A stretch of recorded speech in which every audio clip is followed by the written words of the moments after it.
Mtume sallallahu alaihi wasallam siku moja anawauliza masahaba, ataduruna malil muflis, mnamjua mtu aliofilisika ni nani? Masahaba kwa mtizamo wao na elimu yao wakajibu wakamwambia Mtume, almuflisu fina man la dirham lahu wala mataa.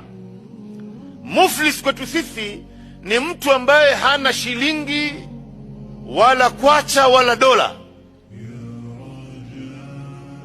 au alikuwa naye ikafilisika, ama alikuwa na ardhi akauza akafilisika. Mtume akawaambia hapana. Ndio Mtume akawatajia masahaba kututajia sisi, almuflisu min ummati alladhi yati yawma alqiyamati bisalatin wa siyamin wa zakah.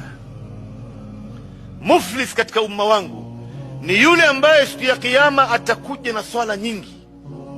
Wewe fikiri ndugu yangu, sisi hapa leo wengine wetu tuna umri wa miaka 50 na wengine miaka 40. Hii swala yote ambayo umeswali miaka yote, umeswali swala kiasi gani? Atakuja na swala nyingi sana, atakuja na Ramadhani nyingi, saumu nyingi. Wengine wetu hapa tumefunga Ramadhani zaidi ya 50, wengine 40, wengine 30, wengine 60. Na atakuja na zaka, ametoa mali ya sadaka, ametoa mali ya zaka.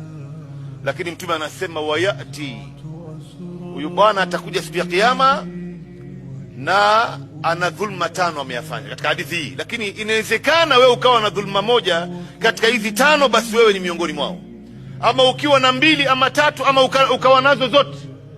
Mtume anasema wayati waqad shatama hadha wa akala mala hadha wa safaqa dama hadha wa dharaba hadha wa qadhafa hadha.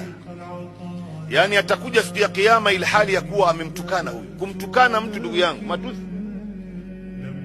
yatasababisha watu wengi watafilisika hapa.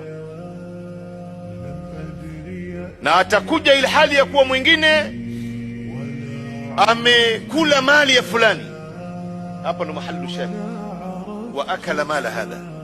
Na mwingine atakuja na ibada zote hizi, wasafaka dama hadha, na amemwaga damu kiasi fulani na fulani hapa duniani. Alimwaga damu ya huyu, akamwaga damu ya huyu, akamuua huyu. Wadharaba hadha, na mwingine atakuja ili hali ya kuwa ana madhambi ya kumpiga mtu.